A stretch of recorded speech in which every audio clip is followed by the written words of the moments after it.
Habari zenu. Say hi to your neighbor.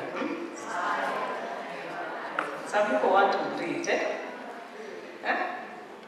Now you just water. So water your neighbor. Ask them good morning. How are you? How was your Easter? Some people are not talking. I can see you. Ask your neighbor, how was your Easter? Did you travel? Or ulijivinjari tu kwa area? Did you finish your homework? The schools are almost opening. Okay, thank you. So, good morning. Yes, my name is Alice Yuki. I work with World Vision in a program called USAID Tumikia Mtoto Project, and this project is working in Nairobi County and Kiambu. So, World Vision is child-focused. It is a Christian and a community-based organization. Wangapi wame-interact na World Vision? Wangapi wanasikia World Vision mara ya kwanza? Wengine wako wapi? Wangapi wamesikia Tumikia Mtoto? Tumikia tumesikia. Wangapi wanajua ABC Foundation? Wangapi wanajua St. John's? Good. Wangapi wanajua Beacon of Hope? Yeah. Wangapi wanajua Reader? Good. So we are communicating. So it's a pleasure to be here this morning. As mentioned, my name is Alice, and we are here because we've been invited by the government, that is the Directorate of Children's Services, to be part of this event. And we are here with other players, other partners, because children is core to what we do. We know the future belongs to children, and World Vision is also child-focused. Even in USAID Tumikia Mtoto, our main focus is children. We have two main interventions. One, which is focusing on children, the orphans and the vulnerable children. And then we also have dreams. And dreams, our target age is 9 to 24. And so we know the big proportion, even on dreams, are still children, isn't it? Yeah. So we are here together to pool our efforts so that we can engage with children, to see that children assemblies in Nairobi is active, because voices of children is necessary. We need to hear children's voices. As children, we need to participate, we need to be engaged in the platforms where we can be heard. We can express our needs, we can also express our priorities, and we can also share our concerns, so that whatever development, whatever activities that are implemented by the government or even by the players really provides, they should be able to impact on our lives as expected. So we are here so that we can be part of this process, engage with you, because I understand that you are the few that have been selected from the sub-counties, isn't it? Are you happy to be selected from the sub-county? Yes. So do you feel happy to be part of the Children's Assembly at the county? Yes, so we look forward to working together with you in the Children's Assembly, because when you are part of the assembly, then you are able to present what needs to be considered in the government programs, in the government plans, in the NGOs plans, so that they implement things that will really impact your lives in a positive way. So we are happy, and we hope when you look at the program, whatever is put in that program, at least will also empower you to understand what the assembly is all about, how you need to participate, how you need to represent other children. The program also talks about empowering you on the rights of the children, your roles as children, your responsibilities, how the assembly will work. And in the program, we will also have a session where we will also share on the draft child protection and safeguarding policy for Nairobi. So we will also engage you on that so that you can give your inputs, and you give your inputs also as a representative of other children who could not find the opportunity to be here. So we'll also engage you on that. As you see, we also have a couple of things to cover even in day 2, and also in day 3, where we want to see now the assembly taking shape, and we know this is just the beginning. So we'll continue to engage with you so that at least we hear the voices of children, we get to hear what your views are, and we consider those views as we work on day-to-day basis. So to me, it's a pleasure to meet you, and we hope that we are going to work together, and you will also represent the children that are not here effectively. How many agree that they will do that representation well? Thank you. So thank you so much. I don't want to say much. So we are here with some team of consultants that we are working with.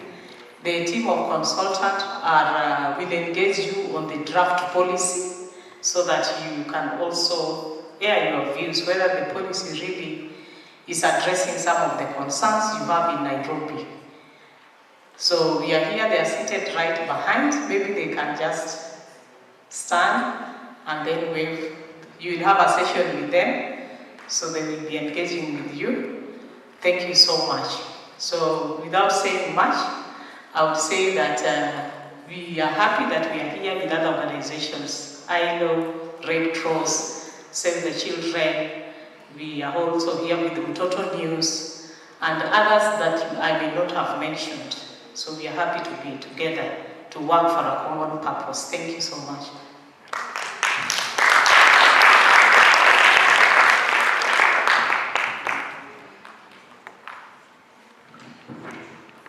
Thank you so much, Alice. Then we'll have David from Child Fund to give us a few remarks. As he comes, mekuja sahi. Wamakadara na Kamukunji, get ready to introduce yourselves really quick, okay? Good morning, children. Good morning. Good morning, everyone. Good morning. I'm David Mariba from Child Fund Kenya. Child Fund Kenya is an organization that champions children's rights by giving you voices like we are doing here, and I'm happy to be here. I just want to say I'm sorry for coming in late. It's part of the planning for today to make sure that you as children are well represented. So I'm representing Child Fund, which basically works in Nairobi and 20 other counties in Kenya. And Child Fund's main focus is basically, our main focus is child protection, but we also undertake programming in health, WASH, emergencies, livelihood, household economic empowerment, and quite a number of other sectors. But all these sectors work together to do good to the children, to empower the children, to give them a good learning environment, a conducive learning environment that enables them to achieve their best in their respective capacities. And as my colleagues have said, Child Fund, together with other partners that are here, we are here to make sure that we give you, the children, a voice to speak for yourself. Sasa, see, everybody wants to speak for themselves. Kitambo, we never used to have women representatives, but through affirmative action and through women standing up and speaking for themselves, eventually we had a platform where women could represent themselves. And as you're speaking, quite a number of them are represented in the government structure, and that's the same thing we're doing with you. We want to give you a platform whereby you can be able to express yourself, you can be taught how to articulate your issues, you can be taught your rights, how to exercise those rights, without necessarily infringing into another person's, how to be a responsible child who can be able to look at the issues, know that this is wrong, know that this is right, and understand how you can bring out, or rather advocate for your own rights. So this is a forum whereby you really need to speak out to your best. I believe all of you are representative from the 17 or so sub-counties within Nairobi, meaning that for you to be here, you must have done something good. Sindio? Si ulijikakamua ndio ufike hapa. All of you are leaders who are chosen in your respective sub-counties, and this is a forum not to compete, but rather to learn and understand your rights and understand how to bring out these issues, understand how you can engage your fellow children, you can engage with other partners for you to bring out your voices and be heard. And it's through such forums like this that leaders are mentored. So. So we've got quite a number of young parliamentarians in the current case, in the current assembly. Yeah. Quite a number. Tuko na kina Jagwa. Nani anajua Jagwa hapa? Hakuna mtu anajua Jagwa? I'm sure that is the one that you can really relate with. We've got the likes of Jagwa, we've got the likes of Nixon, we've got the likes of Babu Awino, and quite a number that are vying. These leaders, this is where they practice their art. This is where they start to practice how to speak, how to bring out their issues. So I'm simply saying that if you are courageous enough and you are willing to learn and you are willing to listen, then this can be a forum that one day will enable you to actually be in the assembly, whereby having learned all these that you are going to be taught for these two to 3 days, then you'll be in a better position to be able to represent not only children, but all other Kenyans. So mine is just to encourage you, let you know that you are in the right place, let you know that we are here to empower you. So ask as many questions as possible. And my colleague who was here talked about a report that is going to be shared here. You guys understand that OSAC is quite a big thing right now, whereby we've got the online sexual exploitation and abuse of children. See, all of you are able to surf the internet. Quite a number of you are able to surf, either through your mom's phone, your parents' phone, your brother's phone, your siblings. But in this forum, we are going to teach you how to safely go through the internet, where to look at the red flags, the do's and the don'ts while going through the internet, and quite a number of other issues. So yours is to listen, learn, and ask as many questions as possible so that you come out of here an informed person. Sasa, tunataka mjifunze na muweze kuwa watu wenye mkitoka hapa mkuwe na knowledge kwa akili yenu. By the time unafungua shule next week or May, you'd be in a position to actually engage your teacher mpaka wale like, this is a good student. So let's take up the challenge. We are not competing, we are learning, and we are engaging you to empower you to know your rights, know how to advocate for those rights, and know how to represent everybody. So thank you very much, and we'll continue engaging. Asante.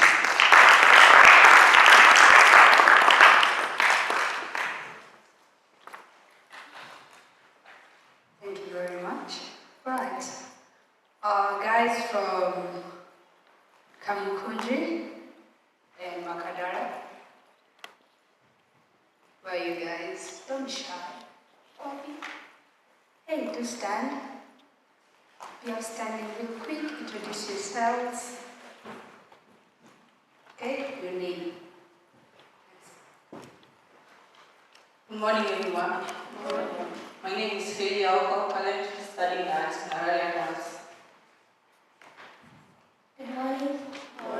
My name is Najma Hasif. I'm at St. Joseph Primary School.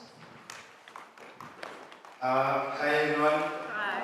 My name is Lewis Ondieki. I'm the current speaker at Makadara Sub-County. It's a privilege to be here, and I hope we get to learn a lot and interact. Thank you. Good morning. Good morning. My name is Akeli Mumo from St. Patrick's Primary School. I'm the clerk in Makadara Sub-Constituency.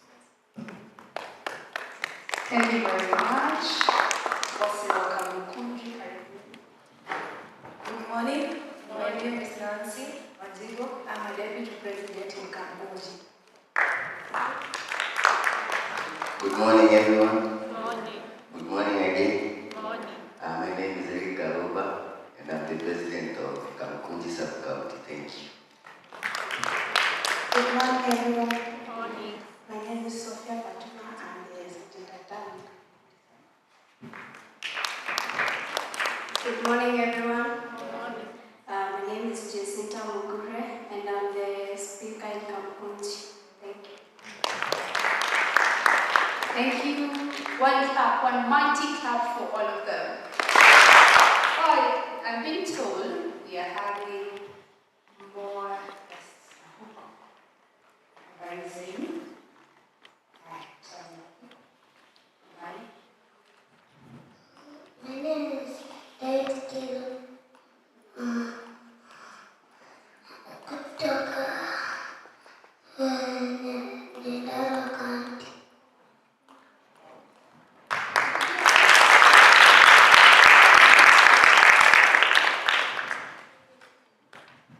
Hi everyone. Hi. My name is Sanchez. Thank you.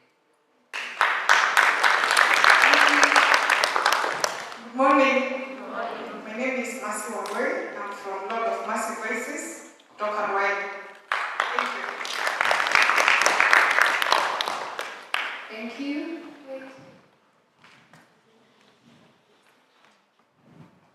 Good morning. Good morning. I'm David Kevin, Lord of Mercy Voices, Roy. Thank you. Now I believe everyone is here with us here, all sub-counties. Now at this juncture, I'd like to welcome DCS Brenta from Sterehe to take us through the next session. Makofia Brenta, John.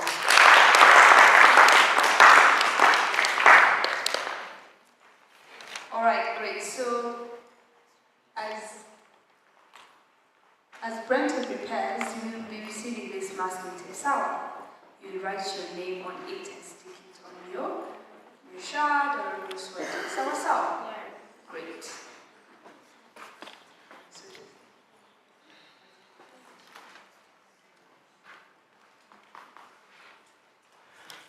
All right, sawa. So I'm being advised to kindly ask our chaperones. Mko salama chaperones? Yes?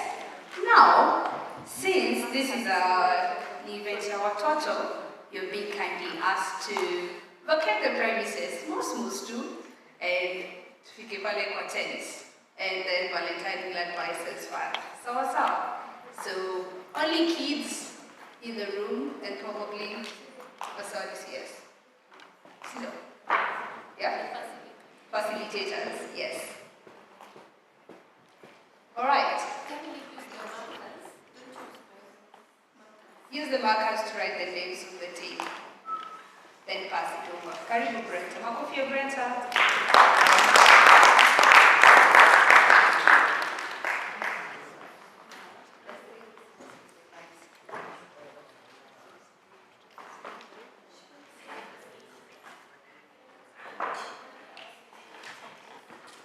Good morning. Good morning. Are you happy? Yes. Okay. I told you today is your day, so you do most of the talking because it's the Children's Day. Sini kweli? Yes. We want you to maximize every opportunity that has been given to you. And this is one of the opportunities that has been given to you today. So we are here for what function? Why did we come here? Can you shout? Why are we here? You don't know? Why are we here?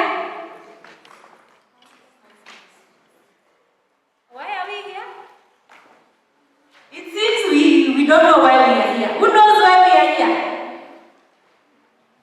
Why are we here? For a child forum. For a children's forum. So this is a children's forum for the Nairobi County. Nairobi County Children Assembly Forum. So my task today, I will be taking you through what is the Kenya Children Assembly. What is the Kenya Children Assembly? And before I get to the Kenya Children Assembly, we will briefly remind ourselves about children's rights, our duties and our responsibilities. Sawa sawa? So that is my task for the next few minutes. Who is our timekeeper? Agi. Kindly, I will use 45 minutes, so kindly be notifying me when we proceed. So I said, we are here for the Kenya Children Assembly, Nairobi County Chapter. Nairobi County Chapter. Forum. So I know we are delegates. So when you seated there, you are a very important person. Say, I'm a very important person. I am a very important person because today I am a delegate. Yes, you are not just ordinary students seated at KICD. Senior, leo mko na title. You are all delegates as per now. Delegates from the 11 sub-counties in Nairobi. So, the work of a delegate is to represent children from your sub-county. You are representing children from your sub-county. So make sure every issue that is affecting children in your sub-county iko hapa kwa fingertips. Inafaa kwa wapi? When you are given an opportunity to speak about the children in your sub-county, the issues should be where? Yes, because I believe you had previously had forums at the sub-county level. Yes or no? Yes. I know majority of us had forums at the sub-county where we were able to elect our leadership, because as you were introducing yourselves, you could say, I am the chairperson, others would say, I am the governor, others would say, I am the clerk, the speaker. So basically, you are representing children, and I believe we are going to have a beautiful time together. Sawa sawa? Yes. So quickly, I want us to go through children's rights.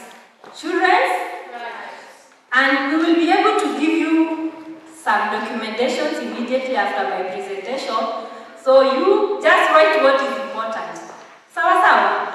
So by the end of this session, you would want to know what is children's rights, what are your duties, your responsibilities, and the reporting structure. That is where I'm going to start. So by the end of the session, I will be asking a few questions, just to see whether you are able to get something about the topic. So our topic is about children's rights, our duties and our responsibilities, and the reporting structure. Are we together? Yes. So, what comes in your mind when you hear about children's rights? And I will need someone else in the mic to help us reach out to the children who want to respond. What comes into your mind when you hear about children's rights? Child's rights. We can hear 2 responses or 3. Child advocacy. Child advocacy. When you hear about child rights, what comes into your mind? Someone has a response there?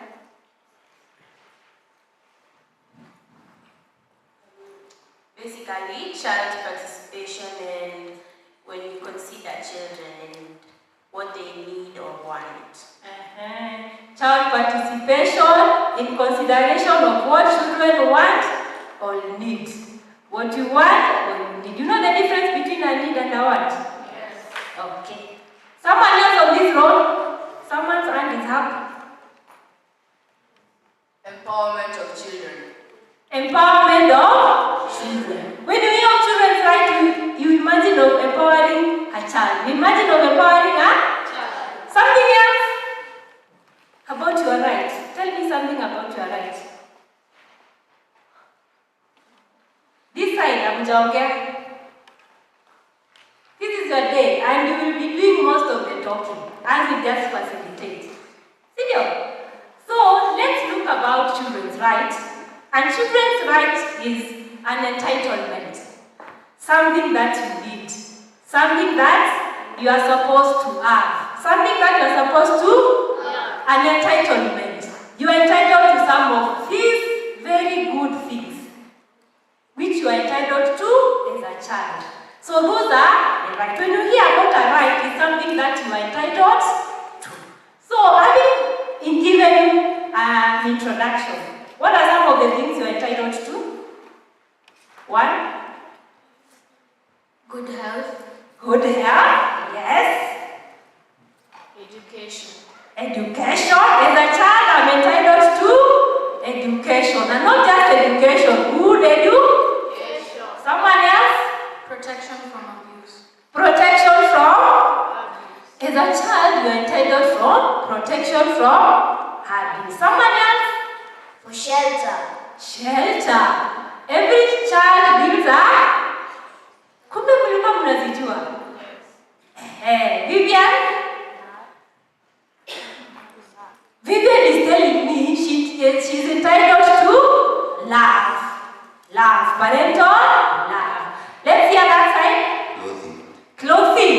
Yes, you're entitled to clothing. Kate, at least I know some of you. Kate, you're entitled to? Development, right, socially, physically, and mentally. A right to development. Mentally, physically, and socially. So I'm speaking to the converted. Okay? I'm preaching to the converted who know more about their rights. And basically what you have been able to tell us is all what children are entitled to. And these entitlements, we get them because we are children, and it's because we are human. And as human, we also have our human rights. Okay? Yes. So, there are some of the laws that uphold children's rights. Who is going to read the first one? Let's all read. Which convention is that one? We can all read together. Convention on the Rights of the Child. Convention on the Right of the Child. The UNCRC. The UNCRC is one of the conventions that gives us more information about the rights of the children in the whole world. In the whole world. And in this is where it gives us the 4 main pillars which we'll be able to look at. The 4 main pillars of children's rights. Do you remember them? Yes. You remember them? Yes. Just all know. So, we also have the African Charter on the Rights and Welfare of the... That speaks to Africa. That speaks to Africa. In Africa, they also realized we need to protect our children, and they have spelled out all the rights of the children in the African Charter, so that they can be able to protect the African child. And in the African Charter, they introduced the aspect of the responsibilities of a child, the responsibilities of a child, which we'll be able to look shortly. So, we are now in Constitution of Kenya. It was for which year? 2001. Constitution of Kenya. Which year? Munajua, just tell me. Constitution of Kenya? 20? Yes, the Constitution of Kenya, 2010. It speaks about the rights of the child. The rights of the, and the need to protect the children and the vulnerable. Sawa. And children are vulnerable human beings. Because if you're not protected, then someone might take advantage of you. Then we also have the Children's Act of 2001. Now this is our Bible. This is our Bible even for us as children officers. This is our Bible because we are preaching the gospel of protecting our children and upholding their rights. So in the Children's Act, it spells a lot about protecting our children, about issues of the rights of the child, issues about parental responsibility. You know what's responsibility over the children? Whose responsibility is for you to provide those entitlements to you? Whose responsibility? The parents, the guardians, the community, the government, the other partners working for children, the civil society, And you as a child, you also need to protect yourself. So we will continue and we'll be looking at the 4 main pillars of the children's rights, which are echoed in the African Charter, the Constitution, and the Children's Act. Are we together up to there? Yes. Are you able to define what a right is? Yes. What is a right? An entitlement. An entitlement. Yes. So we are going to proceed to the next slide, which is talking more about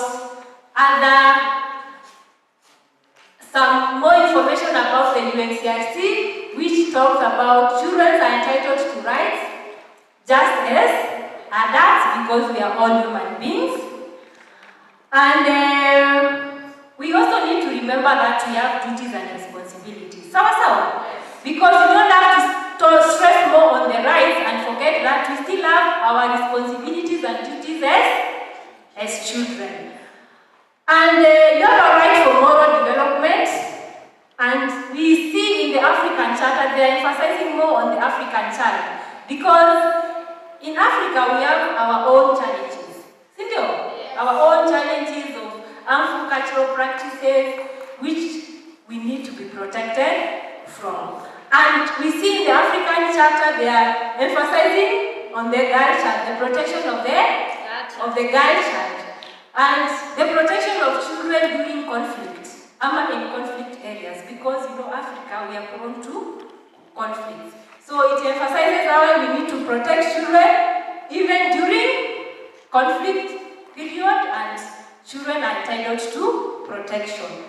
So, as we are thinking through children's rights, do you think you have the same rights as adults? Yes or no? No. No. Who are saying no? Yes. Give us your opinion.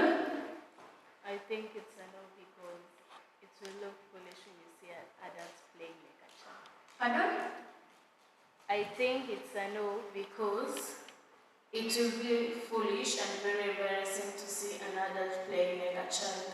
It will be foolish to see an adult playing like a child. So you have a right to play. You believe me as an adult, I don't have a right to play. Someone else?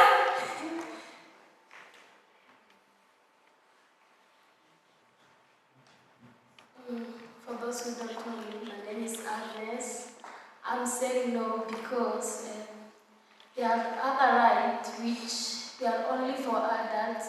When children engage in them, it's not good. There are some rights which are entitled to adults, and children should not engage to such. Very wise. Okay, someone else over there at the corner. I'm this, by the way.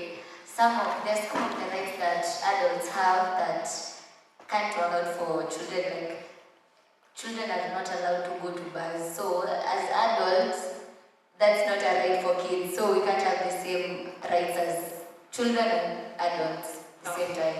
Okay. So you, as a child, you need to have your space as children, and you need to be protected and enjoy your rights. So you need to know what is my right.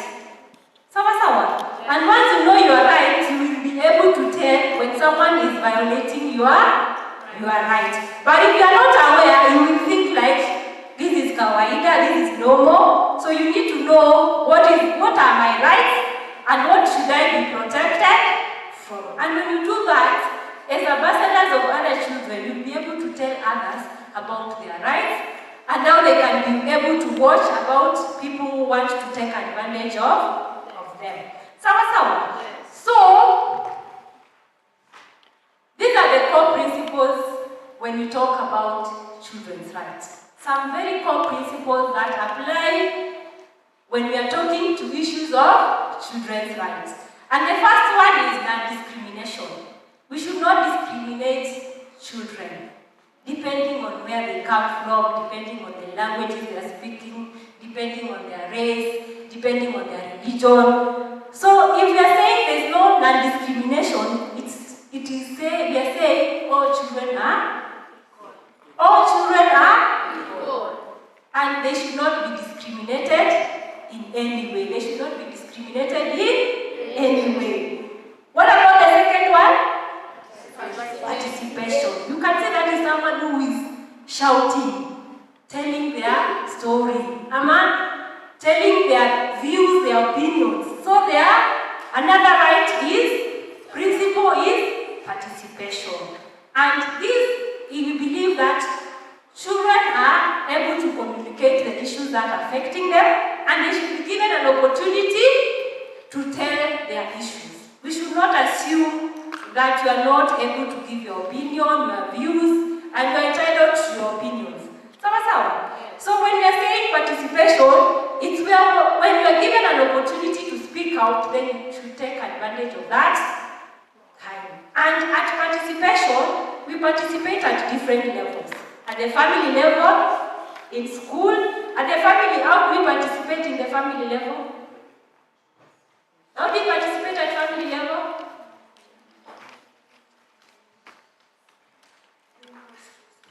Doing house chores. When you are doing house chores, you are participating. Yes, Kate? Family meeting. Family meetings. Do you participate in family meetings? Yes. Someone is shaking their head like this. But in the family, we should be participating. Someone should seek your opinion in different issues. And when you are given an opportunity, then you should say what is your opinion, what are your views, and what are your feelings, so that we can be able to know the decisions we are making, how are they going to affect you as a child. And in school, how do we participate in school? Someone behind? Yes? Competitions. Do we do competitions in school? Yes. What else do we do in school? Yes? Music festivals. Yes, we are doing music festivals in school. Debates. We are doing debates in school. This corner. Kamkuchi. Umenyamaza sana.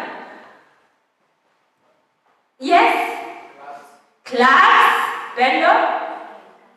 Guiding and counseling. So those are opportunities for you to be able to participate and give out your opinions and views.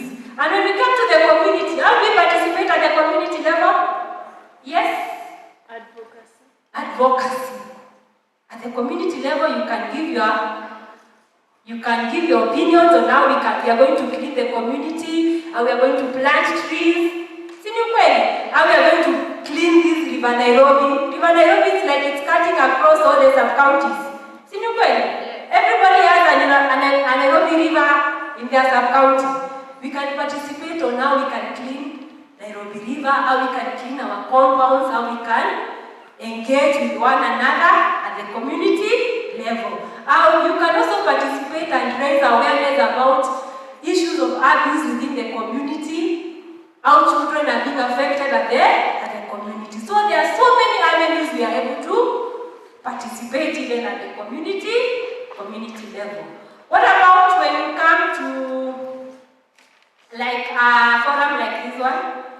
This is a forum that has been provided for you to participate. Because when you come here, we will listen to you. You will be given an opportunity to share about issues affecting you and the community at school, and how you would want to see children in Kenya being protected. Tuko pamoja? Yes. So the next principle is survival and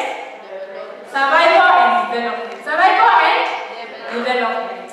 And we need to protect children so that they can be able to survive. And children are protected from conception. See, we need to protect children before they are born, and after they are born, so that they can be able to survive. And for them to be able to develop. For them to be able to develop. So we are going to see how much we will be able to proceed in issues of children.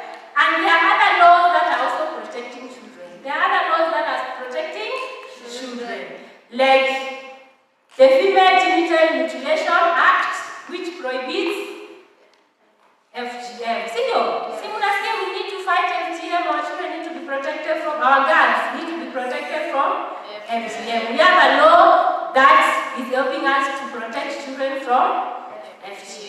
We also have the Basic Education Act. The Basic Education Act, which allows for children to have access and compulsory education, free and compulsory education, basic education. And the basic education is whereby, as you are given an opportunity, we need to hear from you. How is the education in Nairobi County? And in every discussion that we have today, we will be narrowing down to Nairobi County. Because we want to better Nairobi on issues of, if you are given an opportunity to speak about education in Nairobi, you need to tell us, do we have schools, do we have teachers, how is the curriculum, how affordable is education. So those are the things you need to be thinking about. And issues of children being protected from child marriage.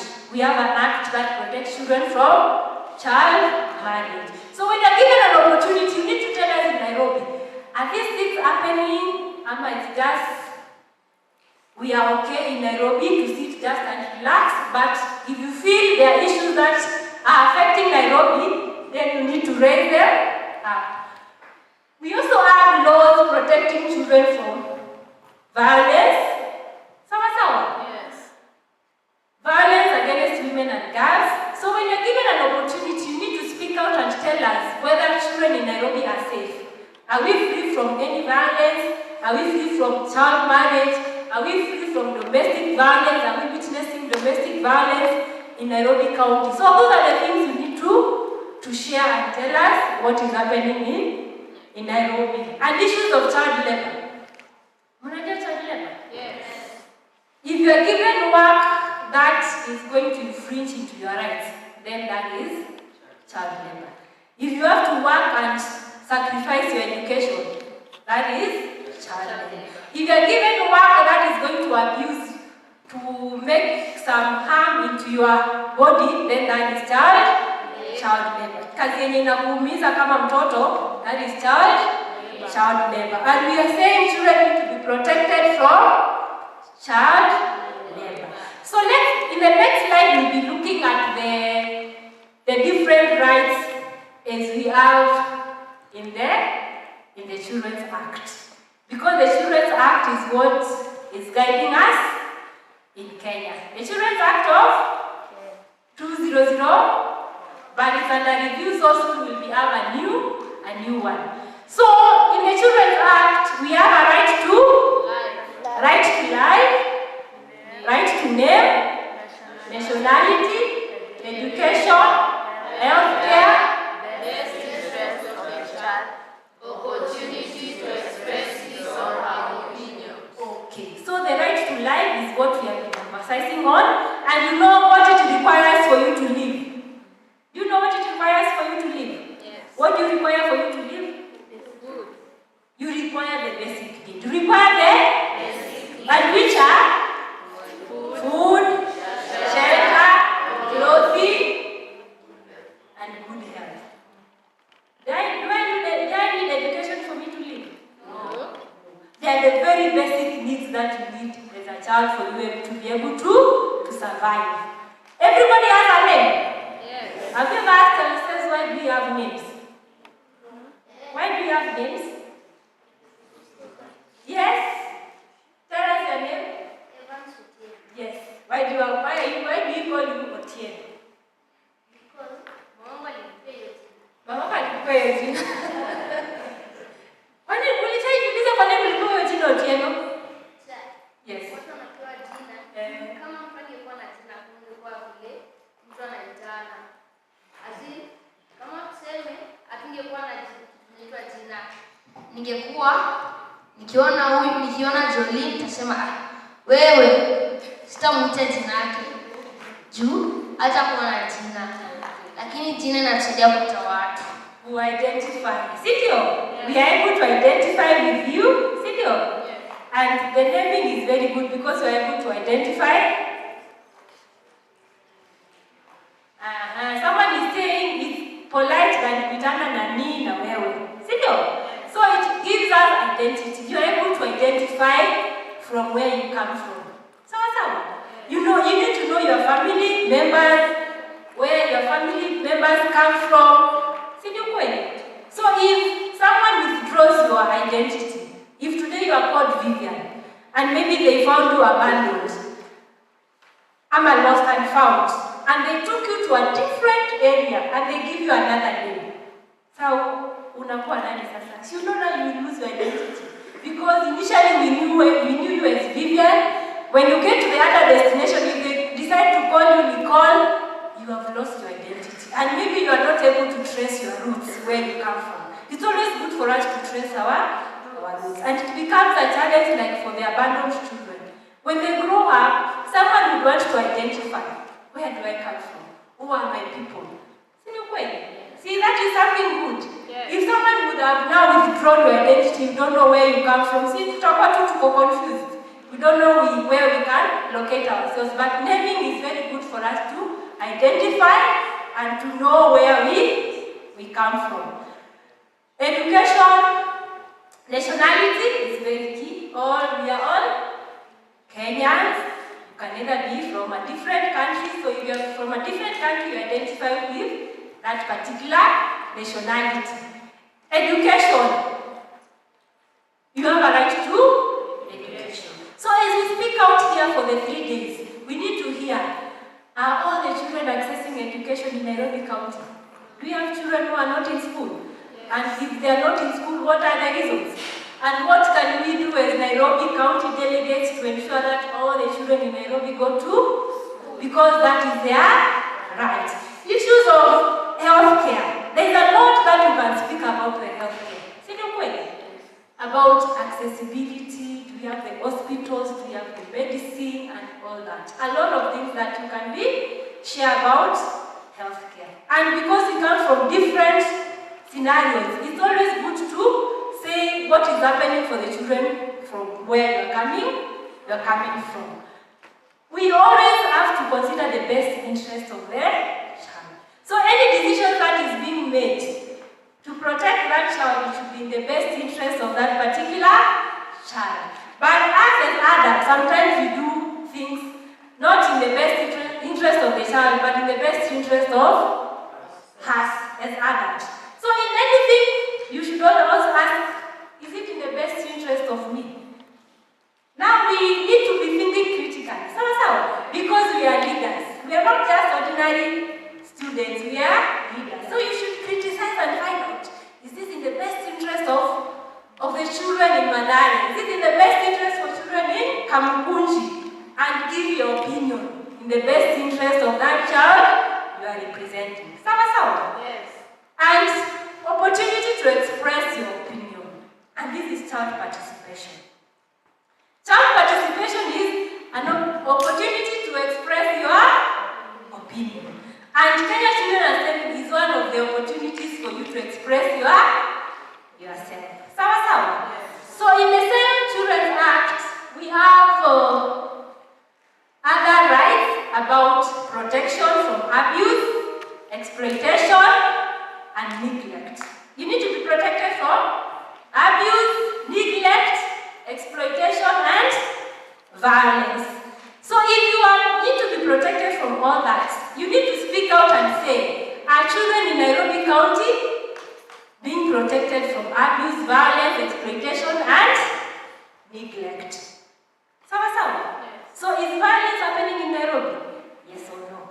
If it's happening, how are children being affected? And how best can we protect our children in Nairobi County?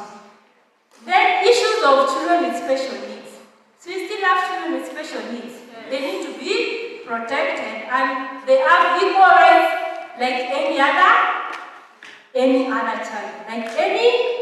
child. You have a right to privacy. Somebody should not infringe into your privacy. You have a right to privacy. You need to be protected from drugs, alcohol, tobacco, trafficking, and also you need to be protected online.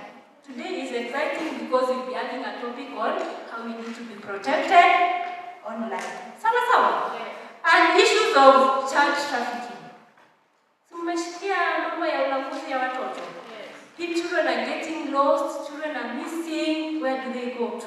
So there is the aspect of we need to protect our children from trafficking, child trafficking.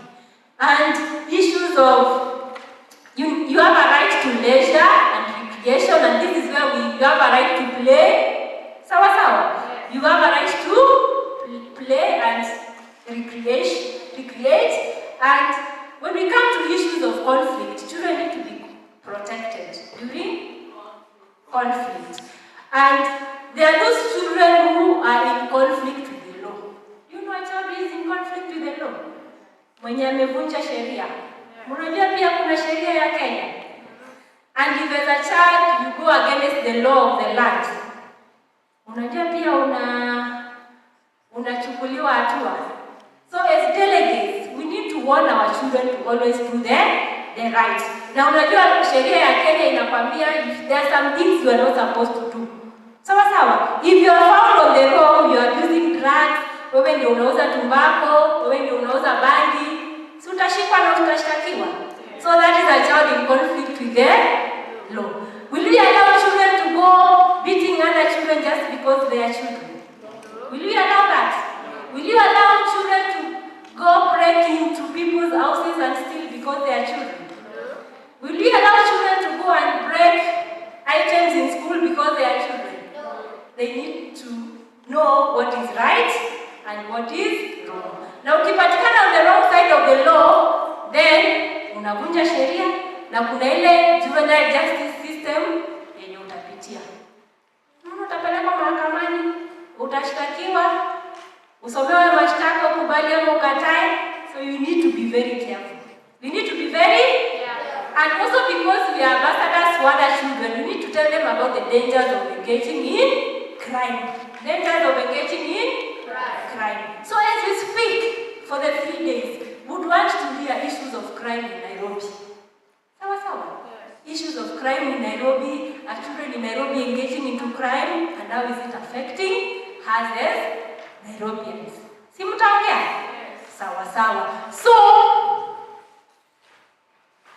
I talked about protection from neglect, exploitation, physical and psychological abuse. Sawa sawa. Psychological abuse is like emotional abuse, whereby someone might be threatening other children to kill them, and if someone is threatening to withdraw one of your rights, that is emotional abuse. If someone is threatening not to give you food and you are a child, and you're in that house, how do you feel? That is emotional abuse. So we need to speak out of these issues that are affecting children in Nairobi. Then the right to parental care. In Nairobi, are children with their parents, some they have been neglected? What is the aspect of parental care in Nairobi?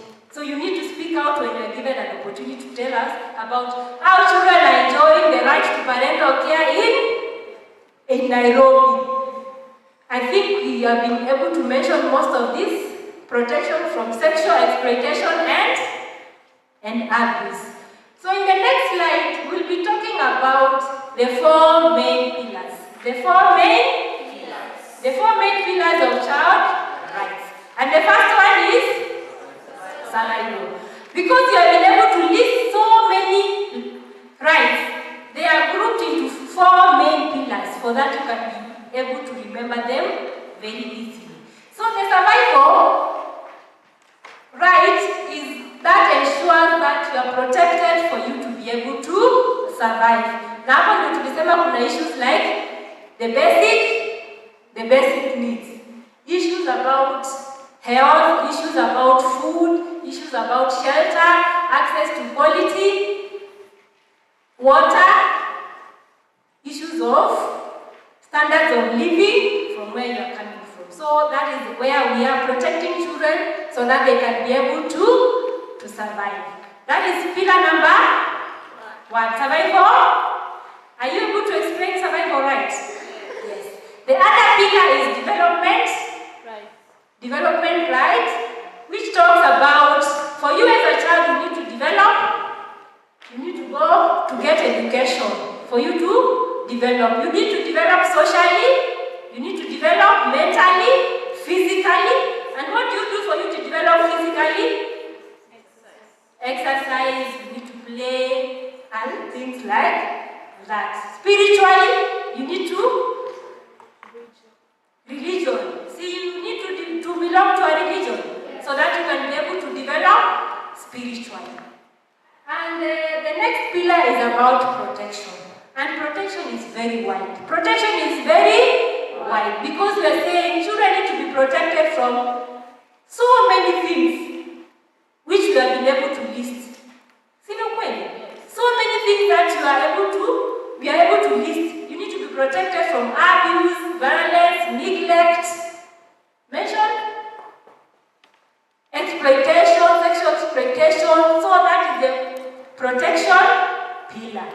So that you can be able to develop holistically. You can be able to develop holistically. So the last pillar is child participation. And child participation is one of the reasons why we are here. And child participation, it's a process.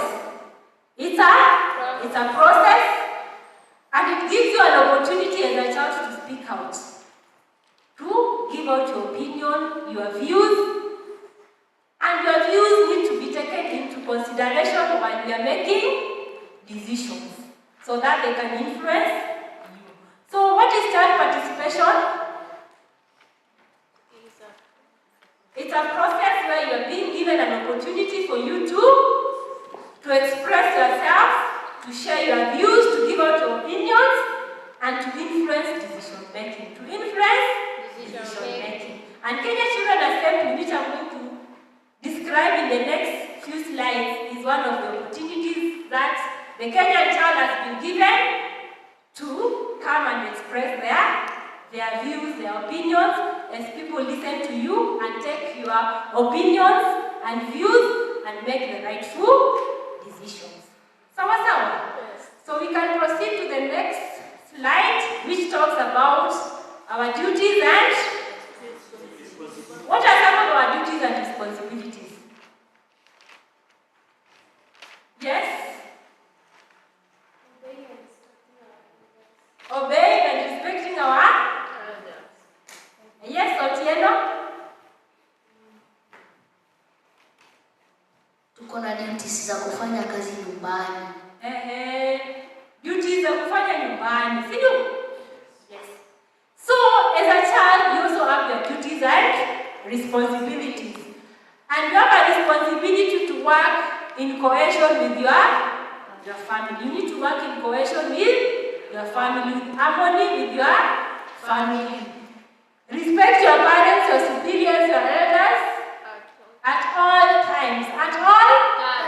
And assist them in case of need. Assist them in case of need. So you need to assist them in case of need. And you also have to serve the national community by placing its physical and intellectual activities at service. So you need to use your abilities, either physically or intellectually, to give service to the community. So you can advise them, you can work using your hands.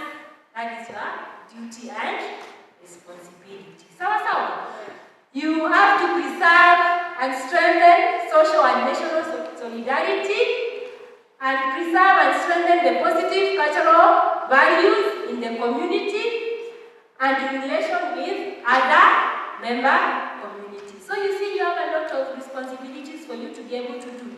You need to preserve the positive cultural values. In every culture, there are some things which are positive. See the point? Uphold them. You need to promote the positive. So we can proceed to the next slide. It still talks about the responsibilities, and because we will not be engaging at Kenyan level only, there are some of the delegates who will be elected to go to the national. See the point? Yes. And if you are elected to go to the national, then at that time you can represent Kenyan child to other countries in Africa, outside Africa.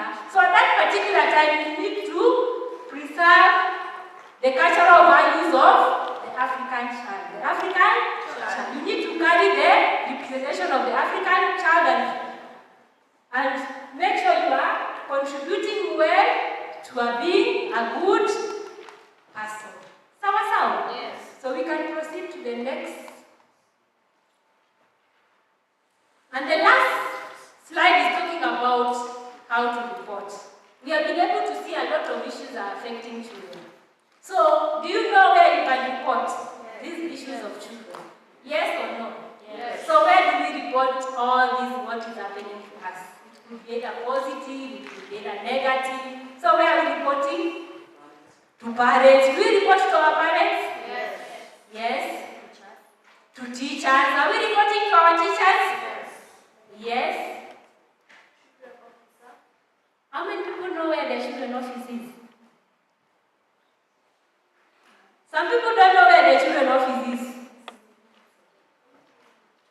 So you need to know where your children office is.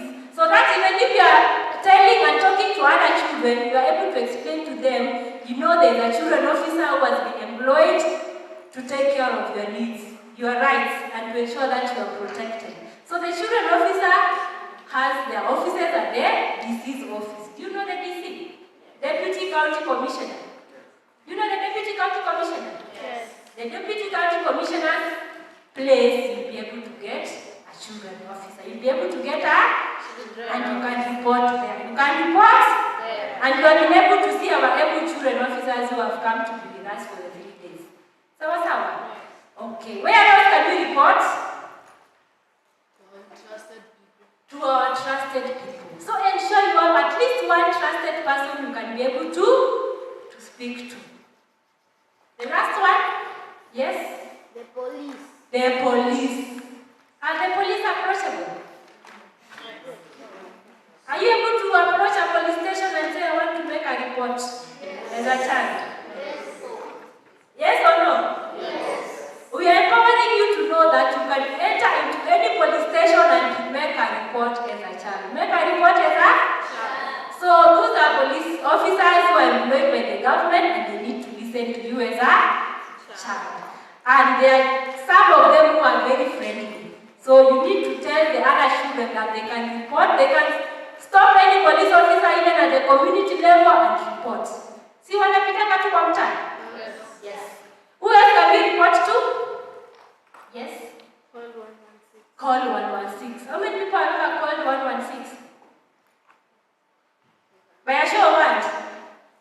How many people have ever called 116? Do you know you can make a report by calling 116? Yes or no? Yes. Some people are shaking their heads. So that is a toll-free line. Hautalipishwa pesa yoyote. So you can call that line at any given time if a child is in distress and if you want to report on behalf of any child. Unajua sasa hivi tunataka kureport lakini tutaki tutambulikane. So there are some incidents you want to report but utaki itambulikane ni Mariam alireport. Si ni kweli? You can call 116 and they will be able to hide your identity. Sawa sawa? Kwa sababu unajua nikienda kwa chief atajua tu Vivian alikuja kureport. Si ndio? Ama nikienda kwa police station atasema Mariam ndiye alikuja kureport. So if you feel I need to report something and I don't want to disclose my identity, then you can call 116. And we have some boxes in school where we can put our complaints. Yes. Yes, no. Yes. Suggestion boxes. Yes. Aziko. Kwa shule zingine ziko, kwa shule zingine hakuna. Yes. Zilikuwa kitambo. Sasa ziko. So you feel you would want a suggestion box in every school. In every school. So that you can be able to put your complaints there. Yes. So suggestion box, if they are available, let's make use of them so that you can be able to assist and report on behalf of other children. So at this junction, I would want you to stand up as we do one exercise. We all stand up. You can all stand up and stretch as we do one exercise.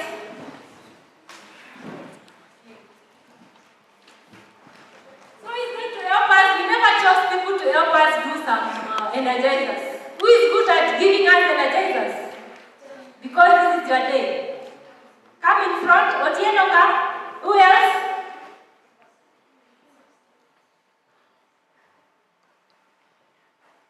give us an energizer?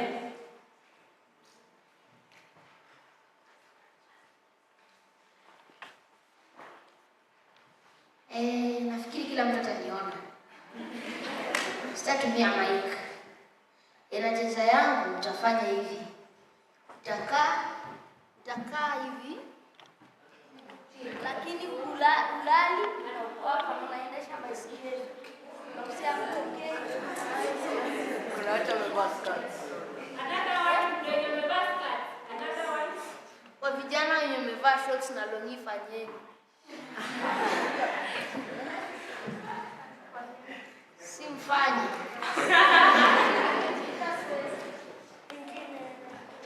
Energizer ingine. Simama hivi, alafu na count 1 to 10. Bila kuanguka, bila kutikika.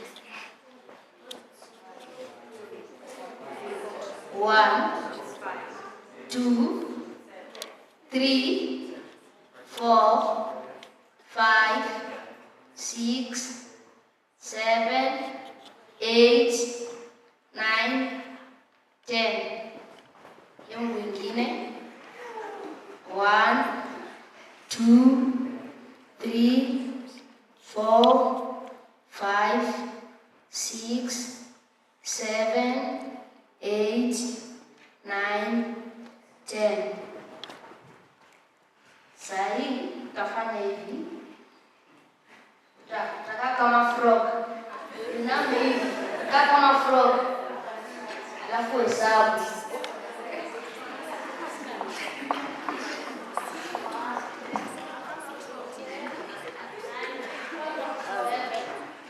Hesabuni.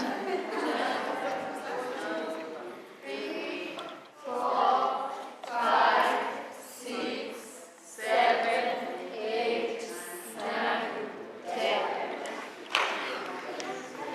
Na hesabu zimeisha.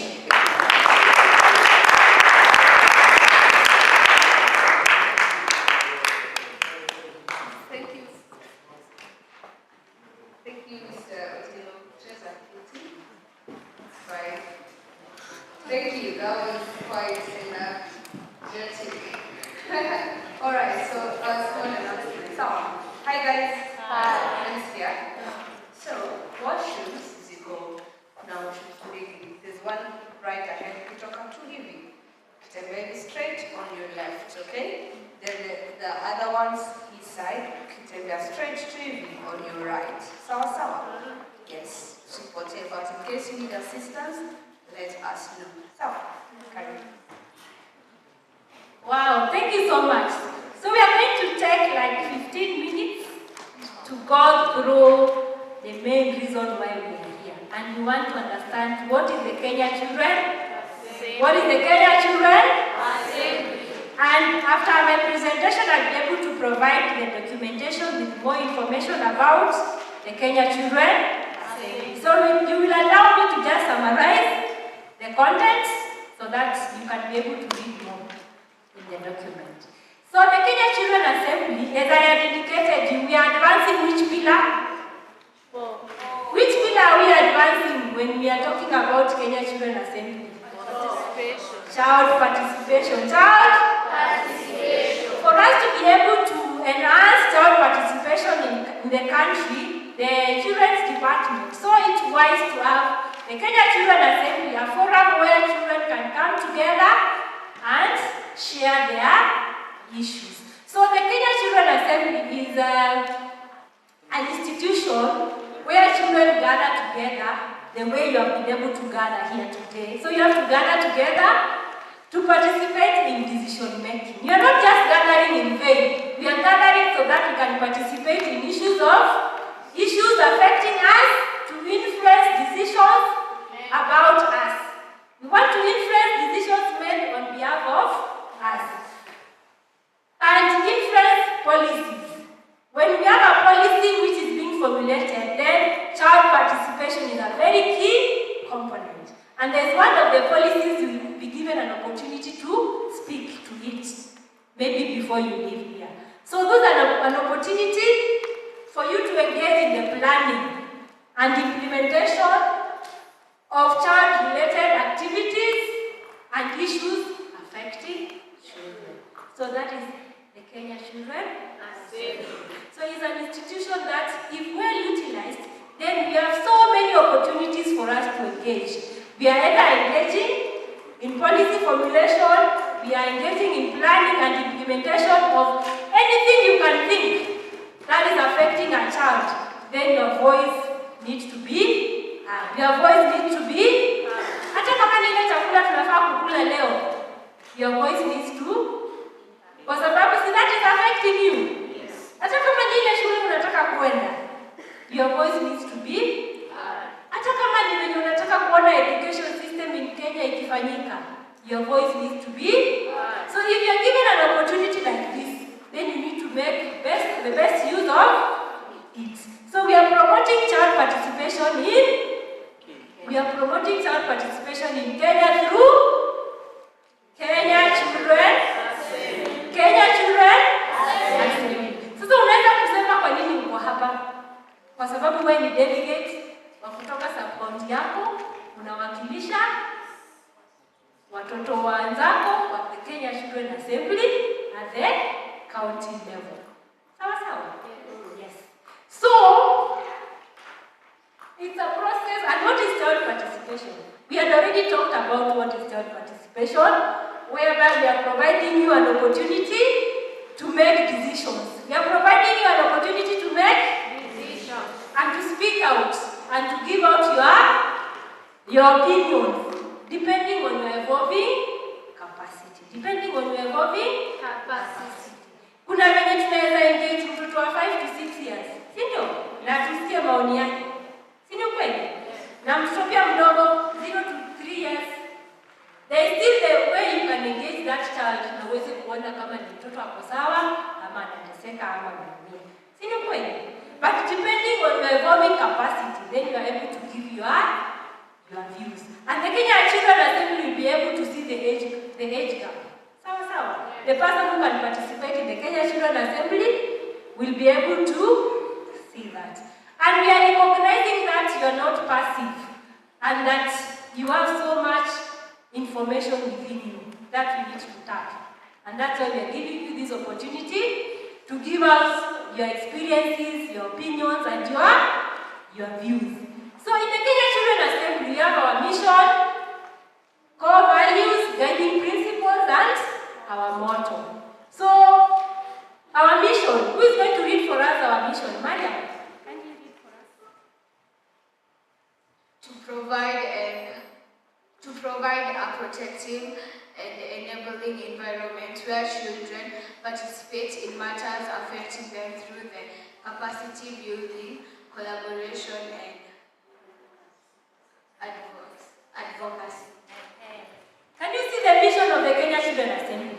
The Kenya Children Assembly, we want to provide a protective environment where children participate in matters affecting them through capacity building.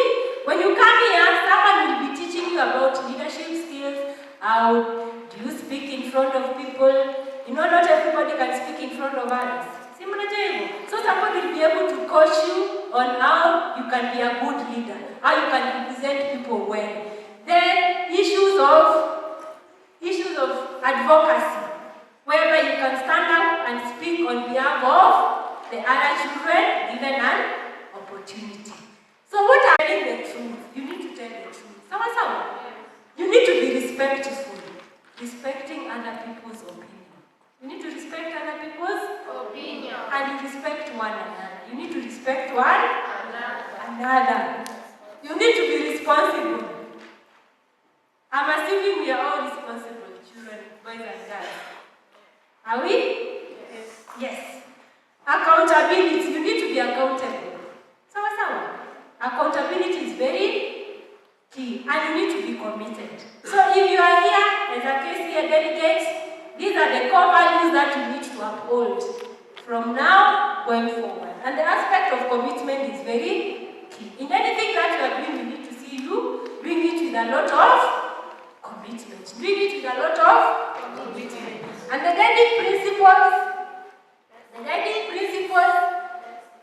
best interest of them, anything that we are doing should be of the even anything that any organization inaitishwa na jina ya mtoto inafaa kuwa inafanya in the best interest of the na kuna mashirika mengi yanafanya mambo ya watoto. Si ni kweli?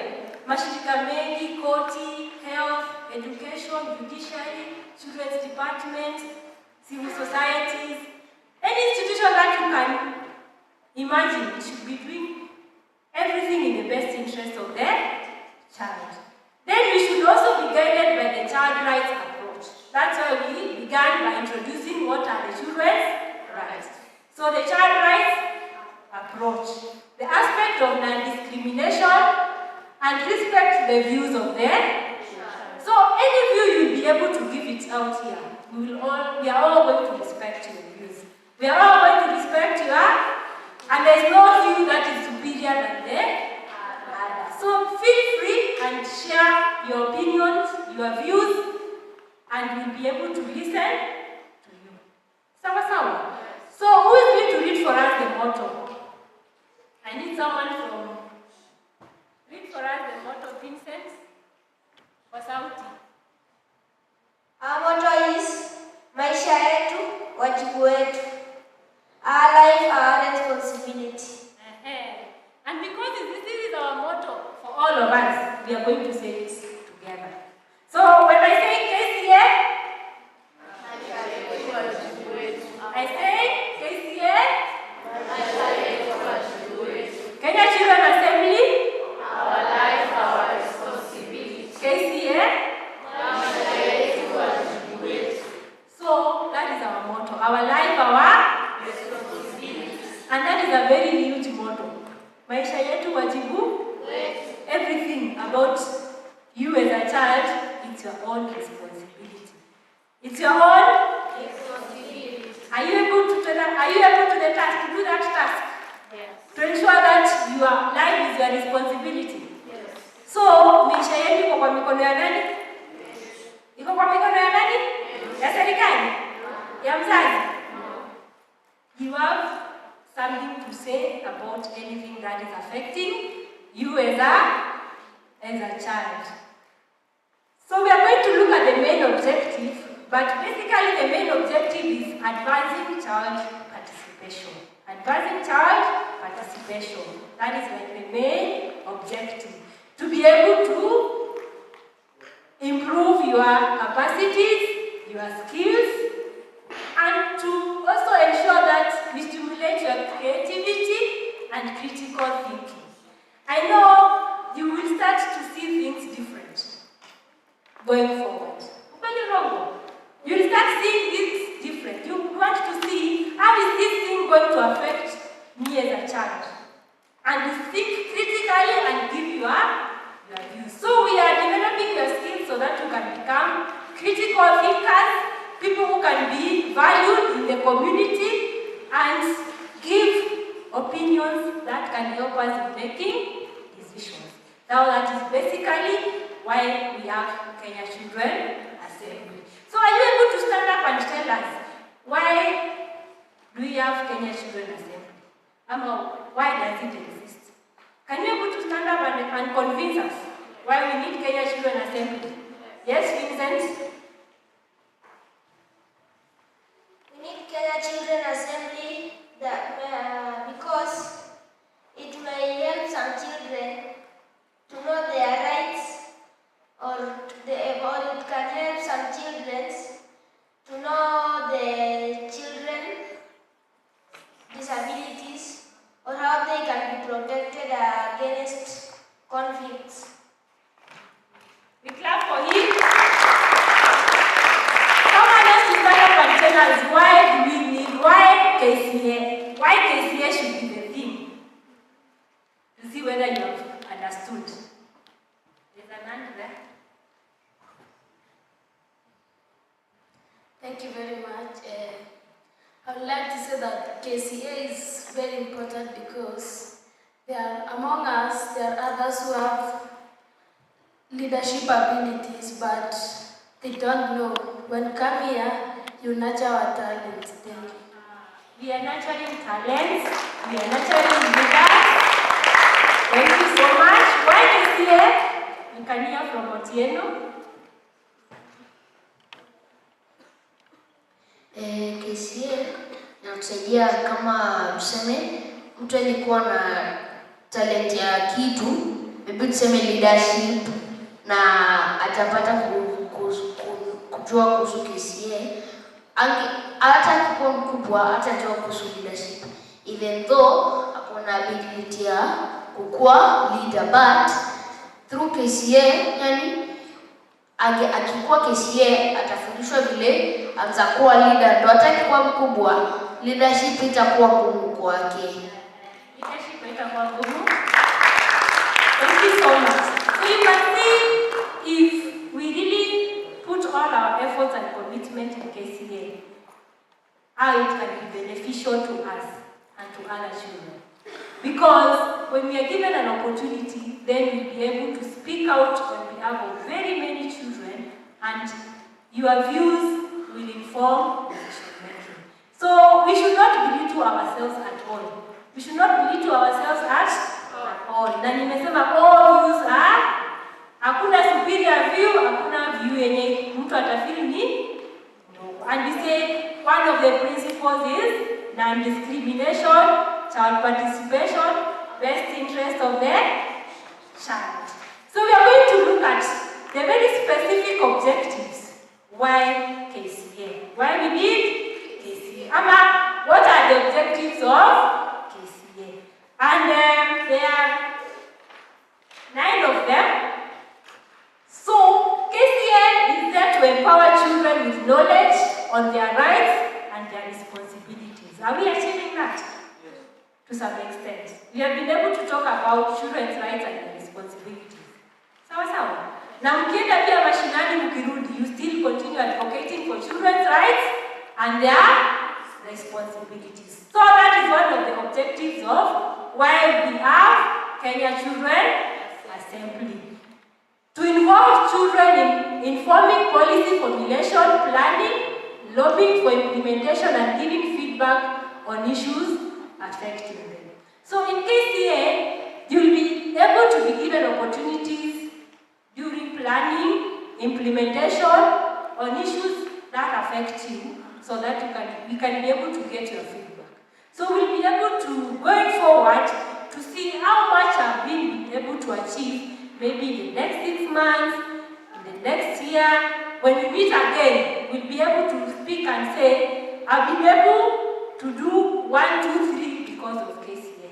So that we can be able to see whether we are achieving our objectives. Sawa sawa? Yes. Objective number 3, to provide forum for the promotion of child participation at different levels. Let's put it at different levels. So we are promoting child participation at different levels. And this level for us is which one? Tuko county. Sasa tushatoka sub-county, we are at county level. So at this level, we are the Nairobi County level, where we are promoting child participation at the county level. Those of us who will be given an opportunity to go to the national, they will represent us at that particular level. And those at the national level, if they are given an opportunity to represent us regionally outside Kenya, then they'll be able to do that. Then, KCA also gives you an opportunity to network among children and other relevant stakeholders. So when you are here, you need to network with one another, and networking is maybe finding about children in Mathare, how they go to school. Maybe you have been hearing of issues of children in a particular area. If you are given this opportunity, then you can ask those questions to your colleagues. Sawa sawa. And also to the partners who are here, the relevant stakeholders. You can ask them any question about the child. Anything affecting children, you can ask any relevant stakeholder, so that you can be able to network with one another. Then to promote patriotism, cohesion, and nationhood among Kenyans. Because, see, we are meeting from all over. We come from different areas of the country. See, and if you go to the national level, then you'll be meeting people from all the different counties. And you will be able to promote patriotism, because we are all Kenyans. Sawa sawa.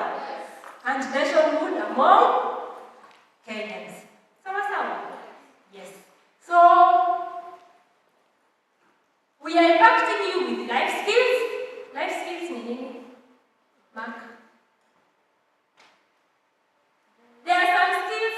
Yes, Mark, to listen.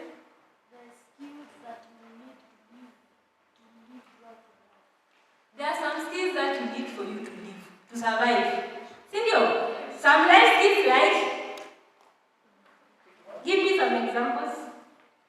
There are some skills maybe nobody will teach you, but in the process you'll be able to learn. Yes, Barak? Self-esteem. Self-esteem. Some people have very low self-esteem. So gradually you will be able to work on your self-esteem and you'll be able to express yourself very confidently. Critical thinking. Critical thinking. Now you need to start thinking critically because you are leaders. Sawa. Critical thinking is one of the life skills. Yes? Assertiveness. Assertiveness. You need to be assertive. And raise your voices and say the things you want to say as they are. Creativity. Creativity. Yes? Good decision makers. Good decision makers. Yes, Kate, you can hear from Kate. Courageous. There are some of these skills that we need for us to live in harmony with one another. So you know we are social beings. And we need to live in harmony with one another. I don't want to hurt your feelings. I don't want to hurt you. So I need to know, how do I interact with one another as a social being? How do I communicate? How do we communicate? How do I listen to someone?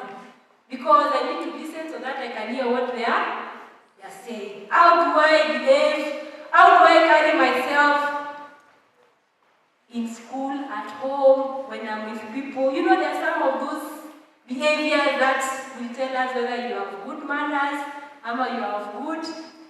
There are also some other life skills that how do you learn how to, like some skills that will help you in life.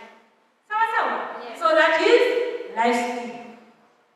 So we'll be able to provide you a platform where you can track the implementation of the children's rights and the children's act. So when you come here, you need to know what are your rights. And you can easily stand up and say, the right to education, we have been able to achieve it in Nairobi County at 50%, 70%, and you give your reasons. And you say, I feel there's a gap of 20% because of 1, 2, 3. So when you come here, you'll be able to track because you have said you have rights.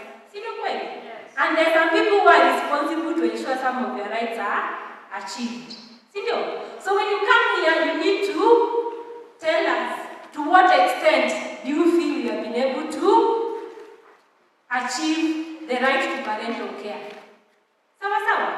So when you come here, you'll be able to track and give us feedback as children, how best you've been able to deliver, like in the children's services. How best do you feel the children officer in your area is helping children within your area. So if you have the opportunity, you need to speak out and talk to us. Then it creates a culture of dialogue among children and between adults and on matters that affect them. So when you come in the KCA, ni kuongea tu. Sawa. Hatukuji KCA na tunyamaze. We need to dialogue with one another, share issues that affect us so that we can improve on where we are not doing well and perfect what we are doing at 50 to make it 70 or 80. So we are empowering children to participate actively and productively in their lives at the community, family, and at the society at large. So have you been able to see why we need KCA? Yes. Can you really stand up and say, KCA is good and it's going to help us do 1, 2, 3 based on their objectives? Any questions? I know most of us, yes, there's a question.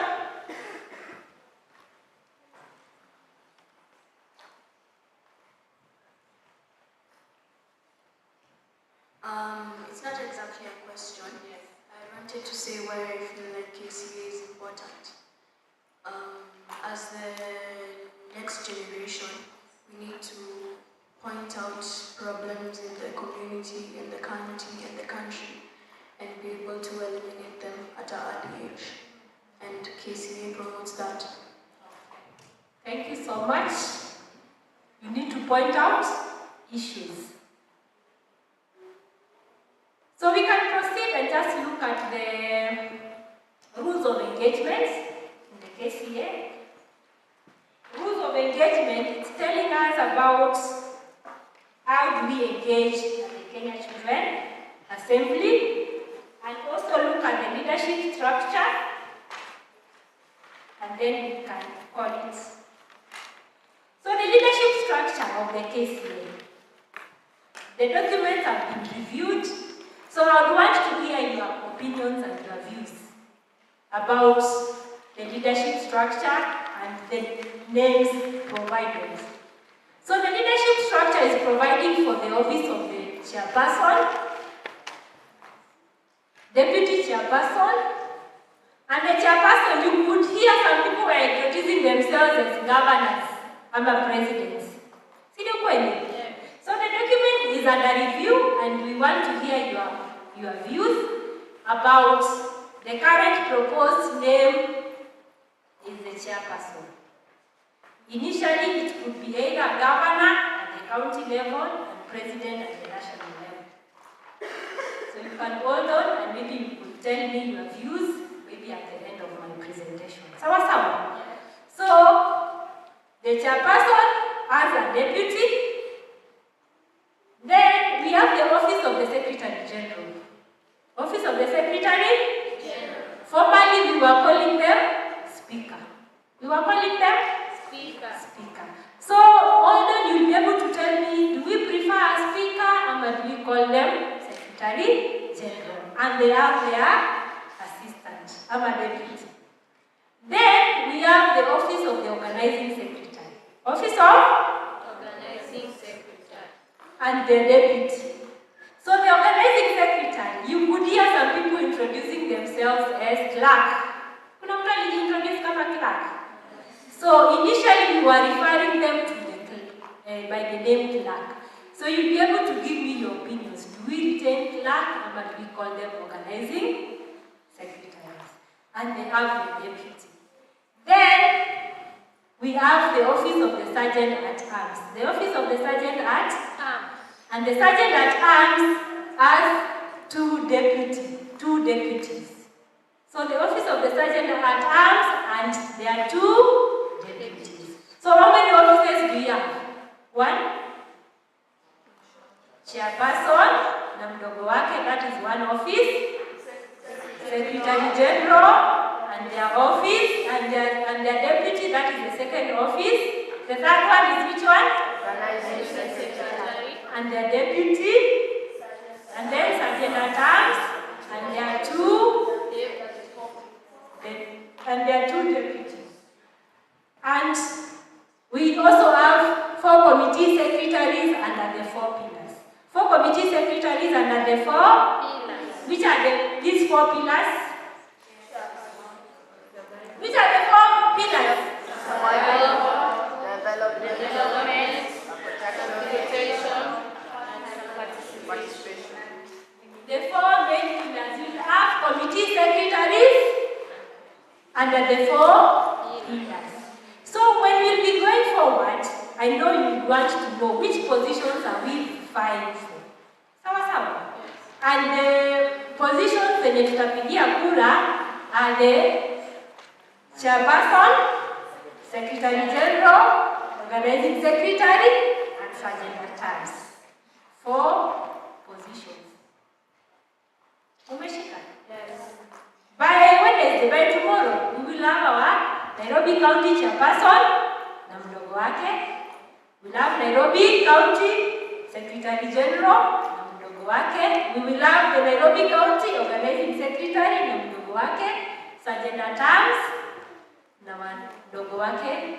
So those are hizo ndio tutapiga kura. But the 4 committee secretaries, they will be able to be opportunity to apply. When maybe maybe they were vying for the positions, they'll be given an opportunity to be appointed to be the secretaries in the 4 committees. Is sawa? Tumeshika? So kesho tunapigia kura nani na nani? Chairperson,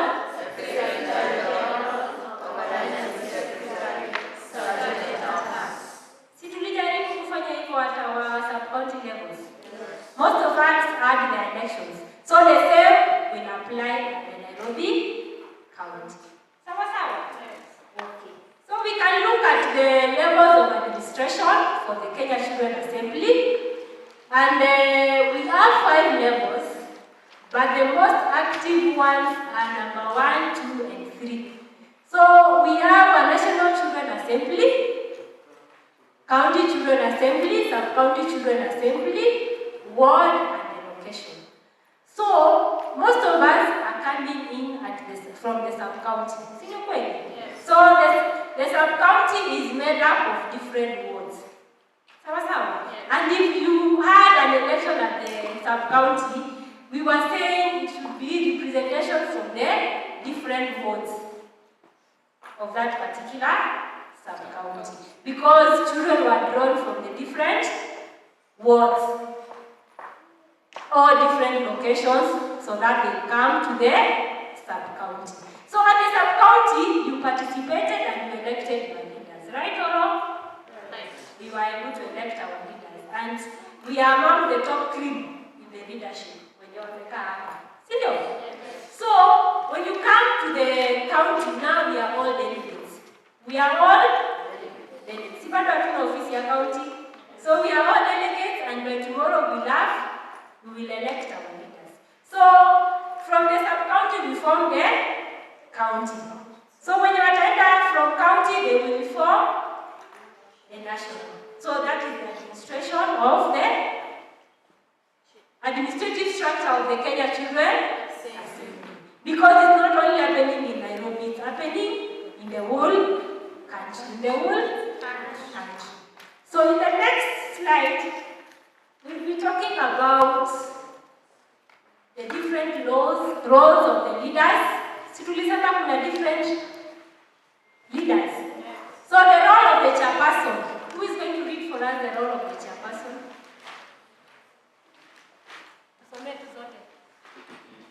The roles of the chairperson is opening and closing assembly seasons, represent sessions, represent children at higher level, forms wards, sub-county, county, national, region, and international levels. Submit assembly, deliberation, and memorandums of understanding to direct children's service and other relevant agencies. Represent children at the KCA secretary. Okay, we can see the role of the chairperson. So the chairperson will be opening and closing assembly session. So when we are having a session, the chairperson will come in front and open the session, and when we finish our deliberations, they will come in and close. And they also represent us at different levels, because we cannot all go at the other levels. Kila mtu anaweza kwenda. So kama tumechagua kiongozi wetu, kama atahitajika kwenda at the national level, tunamtuma anaenda na kuwakilisha. Sawa sawa? Yes. So they represent children at other levels, and at every given assembly we will be discussing and coming up with some information we want to pass to the relevant person. Na hizo zinaitwa memorandum. Zinaitwa aje? Memorandum. So going forward, tutasoma mengi kuhusu memorandums and how to come up with a memorandum of understanding. So once we are able to discuss issues, then we put those issues very nicely, note them down, and the chairperson will be able to represent those issues to the Director of Children's Services and the relevant authority. So kama tumesema hii ndio MOU yetu, issues zetu tumediscuss kama Nairobi County, who will be able to represent them to the director? The chairperson. So is the person who is representing those issues to the director ama any other relevant person, and represent children to the KCA secretariat. So if we have issues that needs to be represented to the Kenya Children Assembly secretariat ama the office, maybe the district children officer, the sub-county children officer, then the chairperson will be able to do that. And the deputy will be assisting in the roles of the chairperson. Si mdogo wa chairperson anamsaidia ile kazi yake anafanya. Yes. Ama any other duty assigned by the chairperson ama the secretariat. So the people who will be wanting to vie for the position of chairperson, umeona your roles ni gani? So mnafanya kuanza kutengeneza mistari ya convince to vote for you, and why you need our vote as a chairperson. Tuko pamoja? Yes. Okay. So the next is the role of the Secretary General. The role of the Secretary General, initially nimwambia walikuwa wanaitwa nani? Speaker. We used to call them speaker. So mtaniambia kama mnakubaliana na Secretary General ama mnataka to retain speaker after the session. Sawa sawa? Yes. Kama mnataka to retain chairperson ama tumuite governor at the county level ama tumuite president at the national level, we want to hear your views. I want to hear your opinion. And the roles of the Secretary General ni gani? Nani atatusomea? Yes. Roles of a Secretary General: convening the assembly, introduce motions before the members, control deliberations during debates, adjourn and conclude debates, submit deliberation to the chairperson of the assembly, any other role assigned by the assembly standing order, vote in case of a vote tie. Okay. That is the role of our Secretary General. Initially we used to call them Speaker. Who is the current Speaker of the National Assembly? Who is the current Speaker of the National Assembly? Si nimesikia mkimtaja. Anaitwa nani? Yes? Justin Turi. Na mnaona kazi yake ni gani? Wametupa alama Washington. Anafanya kazi gani? He's the one who tells who is going to speak. And then anasema huyo akimaliza kuongea, we are giving the opportunity to so and so to speak. When we are having our assembly, we are not all talking at the same time. Sawa. So there is someone who is controlling our debates. So that is the work of the Secretary General. And is the one who is convening the assembly. Atasema leo tutakuwa na kikao, na these are the motions we are going to debate. Then he is also going to present what we have been able to discuss to the chairperson. Sasa tumeshika wenye wanataka kuvai for which position? Secretary General. Mwanze kujitayarisha. Sawa? So the other role is the organizing secretary. Nimesema initially walikuwa wanaitwa nani? Clerk. Formally we used to call them as clerks. So you'll be able to tell me whether you retain clerk ama bado tuwaite organizing secretary. And this is their role. Their role is to receive reports, petitions or memorandum from committees and submit the same to the Secretary General. You remember we said we will have committee secretaries of the 4 pillars. So those committee secretaries, their role is to compile issues affecting children as per that pillar. Kama ni pillar ya protection, unafaa kuwa umetuambia how children in Nairobi need to be, ama the issues affecting children under the protection pillar. So that it can be submitted maybe for debate, so that we can have a consensus and our issues.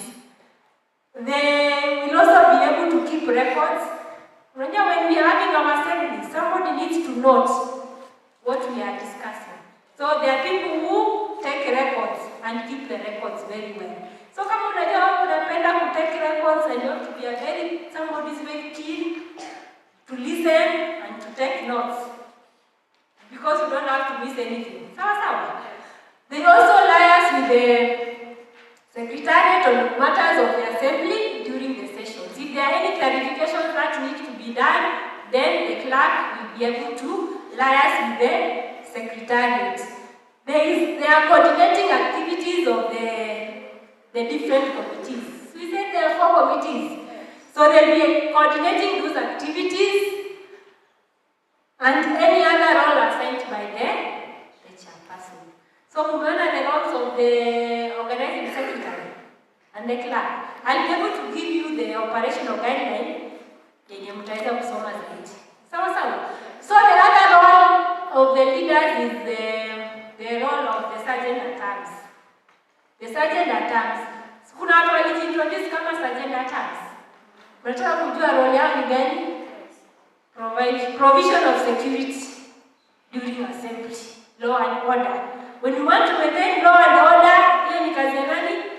Akiona Vivian, huyu delegate wetu, member of the assembly anaitwa Vivian, amesumbua sana. Akona the powers ya kuja kumtoa nje, kwanza akatulia, alafu anarudisha baadaye. So the work of the sergeant at arms is to provide security of the mess. Na tunapaka na mess, a symbol of the assembly. Unakumbuka mess, mmeshaona kitu kinapangwa hivi? Before the assembly starts, that is the mess, and that is he provides security to that mess. And he carries the mess. Yeye anabebanga hiyo mess, rings the bell, and enforces any directives of the secretary. Secretary General akisema Vivian atolewe nje, hiyo ni kazi ya nani? Sergeant at arms. So he has to be very powerful. He's so powerful. See you? Yes. So remember, they have their 2 assistants. So we'll be electing the sergeant at arms. Then we will have 2 assistants. So we can proceed. Then we have the role of the committee secretaries in charge of the 4 pillars.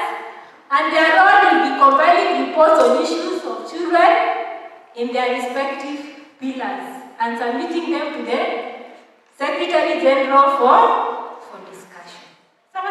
So everybody will have prepared issues affecting children as per that pillar and submit them to the Secretary General for debate. Then approving agenda to be tabled before the assembly. So unaona committee secretaries wana kazi mingi. They have to meet even before we have our assembly. Wanafaa kuwa na kikao chao before we have our assembly, so that they can approve what we are going to debate. Then they are able to highlight any emerging issues affecting children for discussion by the assembly and respond to queries as to their pillars. If there are any questions about any given pillar, then those are the right people who respond to such kind of questions. So we can look at the rule of engagements. And we also have the members of the assembly. So if you are not in any in a leadership structure, you become a member. You become a member of that assembly. And what are your roles? Who's going to read for us? Delegates will be responsible for tackling issues before the assemblies, deliberations and voting. They shall also share the deliberations of the assembly to the children.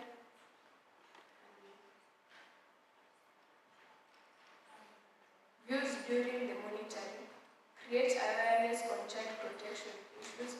Receives and report child protection issues to relevant authorities.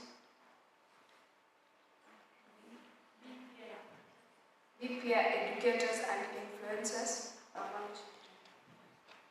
So you can see everybody here has a role. And the role of the members is very clear. When you have a motion, then you have to give out your views and opinions and discuss those issues. when it gets to time of voting, we all have to vote as members. We also have to create awareness of child protection issues, even when we go back to our respective counties, sub-counties, and be peer educators and influencers among other children. So we need to up the game and ensure that we are at least doing our roles. So we can proceed. The rules of participation in the case here, the eligibility between 11 and 17, or according to their evolving capacities, because you could find an 8-year-old, a 9-year-old who is able to express themselves. So I want to give. Then children vying for positions at all levels of the assembly must be 16 years and below. So kama unataka kuchaguliwa, you should be 16 years and below. Sawa sawa? Yes. All children who wish to participate in the assembly must obtain a consent from their parents or guardian. Did your parent or guardian give you permission to be here? Yes. They agreed? Yes. So that is a requirement for you to participate. And members shall be elected for 2 years. So you can see 2 years, but can be re-elected for a further 2 years subject to eligibility. So if you can be voted, you serve for 2 years. Na tukikuja tena after 2 years, kama utakuwa umefikisha 16, you can still be re-elected to a position that you want. Then, children vying and participating in children assembly must be of good character. We see we are emphasizing that you should be of good character. So the next one is about representation, and in all assembly, each of the following age groups must have at least a third representation. So we need to have people between the ages of 11 to 13 and 14 to 17. And the case here, we should have a representation of 1:1 gender rule. So if we have 20 boys, we're expecting to have how many? 20 girls. 20 boys to 1:1 rule. And we are guided by the charter. We will be given the charter where we will be able to read more about the children assembly. Then we are at which level? We are at 1:1 gender representation. Children with special needs should also be part of the children assembly. Then we need to proceed. The leadership, we need to note about the leadership. Is to one rule. So if the chairperson is a boy, the deputy should be a girl. If the organizing secretary is a girl, the deputy should be a boy. So what we shall do when we will be electing, you know we will be voting. Yes. So we will only be voting for the position of the chairperson. So if you are both boys and girls who want to vie for the position of chairperson, wataenda, hatuta vote deputy. So kama unataka kuwa chairperson ama deputy, utakuwa unataka kuvai for chairperson. So what will happen if the highest is a girl? Then the person who scored the next marks of the opposite gender will become the deputy. Tumeshika? Yes. Kama tumevote na tumepata the chairperson is a lady, is a girl. So tutaangalia who is the next person, a boy with the highest vote, and they become the tumeshika? Yes. And the same applies to all the other leadership positions. So tutakuwa tunasema ati mwenye anataka kuvai for deputy organizing secretary hakuna. So ukisikia those want to vie for the organizing secretaries, uwe boy uwe girl, unafaa kuwa pale. Sawa sawa? Yes. So we are saying proceedings shall be conducted either physically or virtually. So if you are given an opportunity to meet physically, then we meet. If we don't meet physically, then we'll be meeting virtually. virtually. The official languages to use at all times is English or Kiswahili. English, Kiswahili, and sign language. In the event we have someone who does not understand, who has issues with special needs. Then, if we are having an assembly, a third of the assembly membership will constitute a quorum to transact assembly businesses. So even if we say we are meeting virtually and not everybody is available, so if we are able to get a third, then we are able to proceed with our meetings. But we are hoping if you are called upon, you will all turn out, we will have 100% membership. So we'll be guided by the standing orders. So we'll be able to give you the standing orders, the charter and the operational guidelines, and the electoral code of conduct. 4 documents we'll be able to give you so that you can read more before we do the elections. Then we are saying meetings shall be held during school holidays. That is the proceedings of our meetings. Every school holiday we can hold our meetings. Then elections, we shall be guided by the electoral code. I think most of you have been able to go through that document. How many people have been able to see that document? Electoral code of conduct. So we'll be able to give you, I can see some people are shaking their hands and they have that document. So we shall be conducting the election through secret ballots. Unajua secret ballots? Yes. Unapiga kura yako kwa kisiri, unachagua mwenye unataka, unaweka kwa ballot box. So by election shall be held in case of relocation, missing. If you miss prerequisite assembly sitting, resignation, if you decide gross misconduct, then we can have a re-election. And the election shall be conducted and overseen by the KCS Secretariat. So, KCS Secretariat is the Children's Department and other relevant partners who are organizing the event.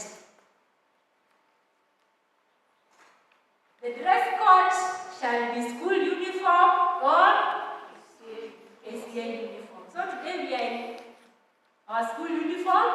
God willing, we are provided with a uniform for the KCA for Nairobi County. Tunashukuru na ndio tutakuwa tunavaa. Then issues of discipline and complaint procedure shall be provided by the KCA charter. So ukipata hizo documents kindly please mtazipitia msome. Then there shall be awards and rewards for members of leadership. So if we are hoping you'll be rewarded, maybe you can be given a certificate or any other awards that comes along the way. It shall be provided. Children shall be allowed to propose and identify candidates for award. So if you are given an opportunity to identify the people we need to award, it could be either within the KCA, it could be either outside the KCA. So if you are told which organization do you want them to receive an award for the children, you can be able to say and the reasons. Yes. There shall be sanctions for cases of indiscipline and misconduct as guided by the KCA charter. So I think that is basically a brief of the operational guidelines. But you'll be able to be given this document, which is 28 pages, 25 pages. So I've just summarized and picked the highlights of the issues. So at this junction, do you have any question? As I invite Nora, any questions? So we'll be able to distribute the documents maybe immediately so that we can start going through. Thank you so much. Karibu Nora.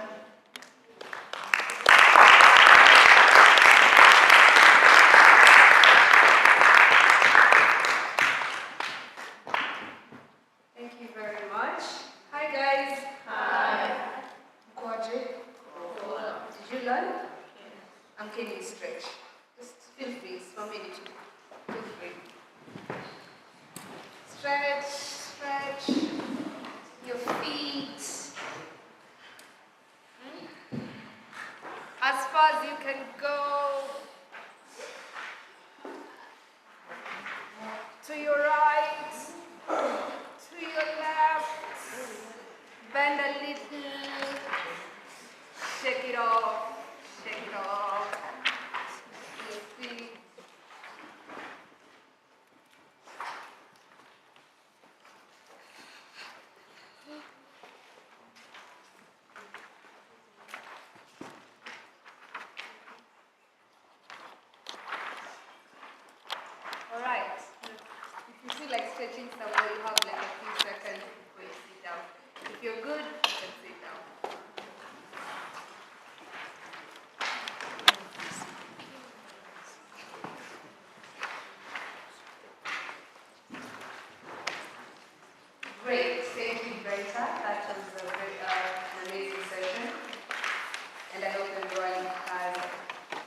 Okay. Great. So.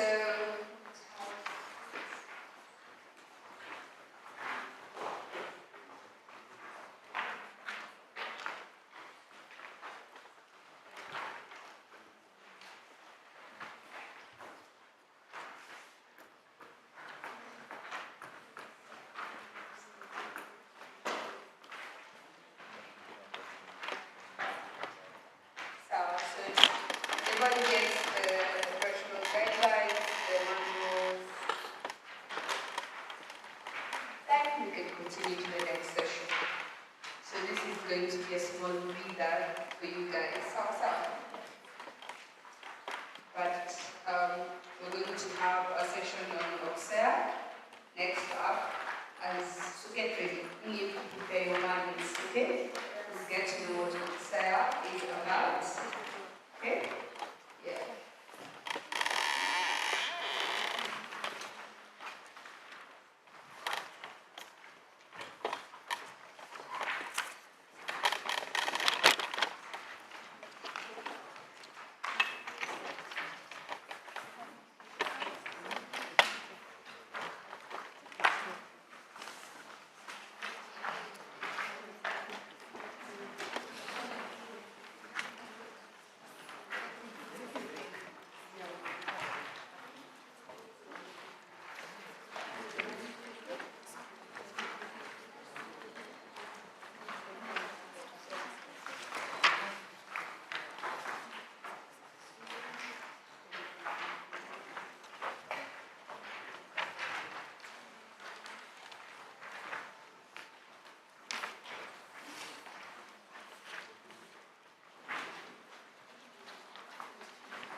The rules, I don't know, I think Brenda can answer that.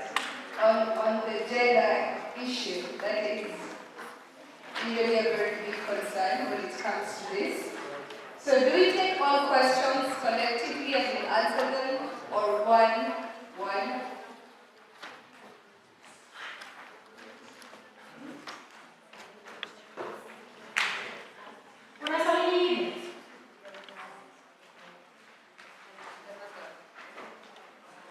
So the first question was about the election. So if the highest is a boy, is a guy. So the question is, Say 5 contesting, then 2 girls open up, the highest, then the third of the boy. So how do they go about that? so we have to look at the highest. Come on, if there is a tie between 2 girls and they are the highest, how will you put a continue to see who score the highest? Umeshika? So if there is a tie and they are the highest, if it's 24-24 and that will be tied for the highest and the girls. So we will again vote for the 2, only 2, to see who will score the highest.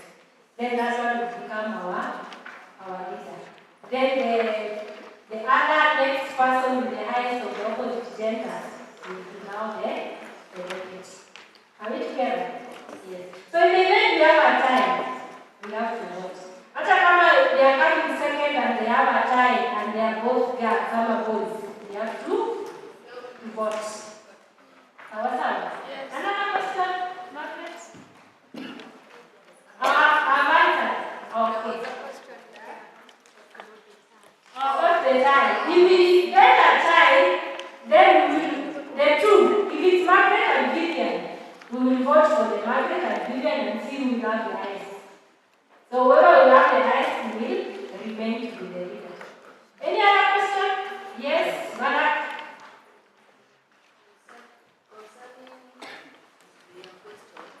If 2 girls have the same votes and a boy has the least votes, will it still be the same?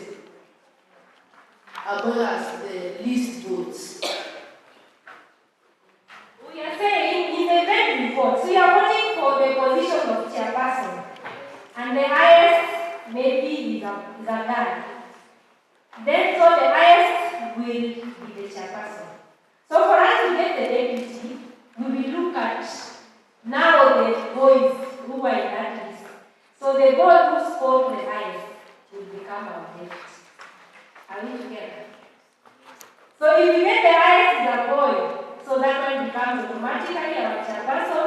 So now we look at the other girls who are voted. So the highest girl will become our deputy. Are we together? Yes. Any other question? Are we ready for lunch? Yes. Okay. Great. That was a very strong yes. There's a question here. There's a question about... If the boy and the girl tie, I think both want to because the opposite gender. But then, share. I think we will just vote for the 2 to see who will get the highest.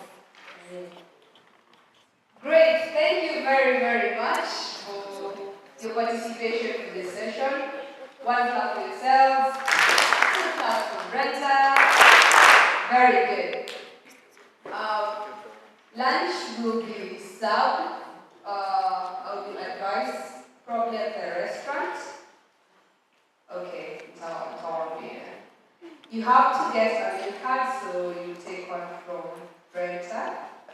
Kisha, our Muslim brothers and sisters, would like to keep the lunch for you guys because you understand it's your month, Ramadan. So, see, allow me to write your name stuff on that in case we care about you. So, we'll keep your lunch for you so that you have it after we go and see you. Alright? Who will pay for our lunch? Yes, then come.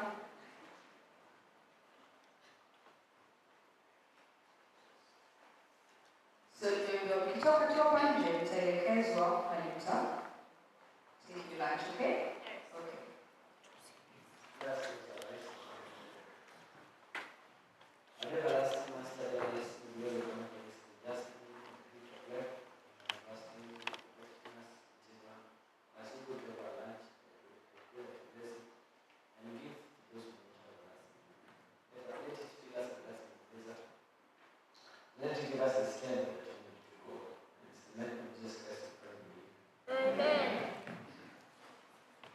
Thank you. We have about 30 to 45 minutes, which starts now.